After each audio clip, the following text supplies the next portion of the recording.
O Menino do Dedo Verde, capítulo 8, no qual Tistu tem um sonho horroroso e o resultado disso. Não há a menor dúvida, Tistu fazia a si mesmo muitas perguntas, até mesmo dormindo. Na noite da lição de ordem, ele teve um terrível pesadelo.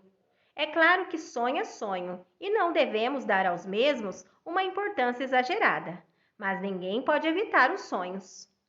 Ora, Tistu, quando estava dormindo, viu seu pônei ginástico inteiramente raspado e andando em roda entre as altas paredes escuras. E atrás dele, os puros sangue e groselha, também de cabeça raspada, vestidos com roupas de listras e os pés enfiados em ridículas botinas, rodavam sem parar. De repente, o pônei ginástico, olhando à direita e à esquerda para verificar que ninguém o estava observando, tomou um impulso e deu um salto para transpor a grade, mas foi cair justamente em cima das pontas de ferro. Plantado lá em cima, esperneava com seus 4 sapatos e relinchava de dor. Tistu acordou sobressalto, com a fronte banhada em suor e o coração aos pulos. Felizmente, isso não passa de um sonho, disse logo consigo mesmo. Ginástico está na cavalariça e os puros sangue também. Mas não conseguiu adormecer de novo. O que seria tão triste para cavalo deve ser ainda pior para a gente, pensou ele. Por que tornarem tão feios aqueles pobres prisioneiros? Isso não pode ajudá-los a melhorar. Tenho certeza de que se me fechassem ali, mesmo sem ter feito nada de ruim, eu acabaria muito mal. O que será que a gente podia fazer para que eles sofressem menos? Ele ouviu bater 11 horas e depois meia-noite, num campanário de Mirapólvora. E, de repente, uma ideiazinha começou a fazer-lhe cócegas bem no fundo da cabeça. E se a gente fizesse nascer flores para eles? A ordem ficaria menos feia e os prisioneiros talvez se tornassem mais comportados. Bem que eu podia usar meu polegar verde. Vou falar com o Sr. Trovões. Mas logo se lembrou que o Sr. Trovões ficaria todo vermelho e lembrou-se também do conselho de Bigode. Não falar a ninguém do seu polegar verde. É preciso que eu faça tudo isso sozinho, sem ninguém saber. Uma ideia que se instala em uma cabeça em breve se torna uma resolução. E uma resolução só nos deixa em paz quando as pomos em prática.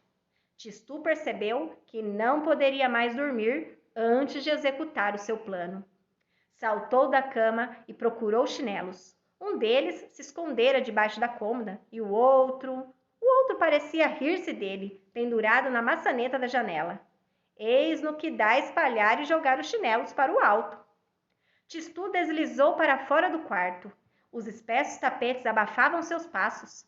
Encaminhou-se devagarinho para o corrimão e deixou-se se escorregar pela barriga. Lá fora a lua estava cheia, tinha as bochechas repletas de vento. A lua gosta das pessoas que passeiam de noite. Logo que viu Tistu de camisola branca no meio do gramado, aproveitou uma nuvem que passava perto para uma vasta polidela em seu rosto de prata. Se eu não tomar conta desse garoto, pensou ela, vai acabar caindo num buraco. Reapareceu mais brilhante que nunca e dirigiu ainda um apelo a todas as estrelas da Via Láctea para que colaborassem com seus milhares de raios. Assim, protegido pela lua e as estrelas, Tistu, ora andando, ora correndo pelas ruas geladas, chegou sem obstáculo até a cadeia. Ele não estava muito tranquilo, é claro, pois era sua primeira experiência. Queira, Deus meu, que meu polegar verde funcione direitinho e que o Bigode não se tenha enganado. Tistu foi aplicando seu polegar por toda a parte que podia, no chão, no ponto em que a parede se encontrava com a calçada, nos buracos entre as pedras, ao pé de cada haste das grades. Fez um trabalho consciencioso. Não esqueceu nem mesmo as fechaduras do portão de entrada e a guarita onde o guarda dormia. Quando acabou, voltou para casa e logo ferrou no sono. O criado teve até dificuldade para acordá-lo no dia seguinte. Tistu precisar levantar. O criado Cárulo, creio que já dissemos, falava com forte sotaque estrangeiro. Tistu tinha uma pergunta na ponta da língua, mas faltou-lhe coragem para fazê-la. Felizmente, não precisou esperar muito tempo para conhecer o resultado do seu empreendimento noturno. porque a cadeia, meu Deus do céu, um tiro de canhão dado pelo Sr. Trovões na praça central de Mirapólvora não teria feito mais barulho.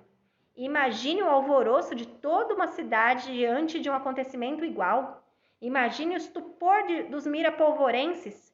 Era assim que se chamavam os habitantes de Mirapólvora, ao descobrirem que a cadeia da cidade se transformara em um castelo de flores, palácio de maravilhas.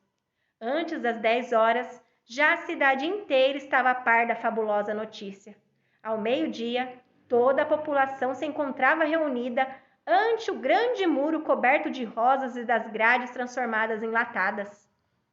Nem uma só janela da cadeia, nem uma só grade que se não houvesse recebido sua ração de flores. As trepadeiras subiam, enroscavam-se e caíam de novo. Os cactos na parte superior dos muros substituíam por toda a volta os terríveis pontas de ferro.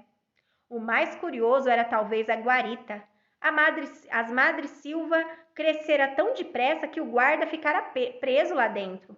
As plantas tinham tomado seu fuzil por estaca e bloqueavam a entrada. A multidão, boquiaberta, contemplava o guarda, resignado e pacífico, fumando calmamente o seu cachimbo dentro de um verdadeiro caramanchão. Ninguém podia explicar o milagre, ninguém, salvo o jardineiro Bigode, que também veio espiar, mas voltou de bico calado. Porém, no dia seguinte, quando Tistu, de chapéu de palha, vinha ao seu encontro para a segunda aula de jardim, Bigode o recebeu com estas palavras: "Ah, você está chegando! Nada mal o golpe da cadeia. Para começar, até que é um belo começo." Tistu sentiu-se um pouco constrangido. "Se não fosse o senhor, eu nunca ia saber que tinha polegar verde", disse Tistu numa espécie de agradecimento. Mas Bigode não gostava de transbordamentos. Muito bem, replicou ele. "Mas você abusou da madressilva. É preciso ter em mente a aristolóquia. É uma trepadeira que dá bem, mas se folha escura. Na próxima vez, insista mais nos volúveis, que dão uma nota de alegria." Assim Bigode tornou-se o conselheiro secreto de Tistu.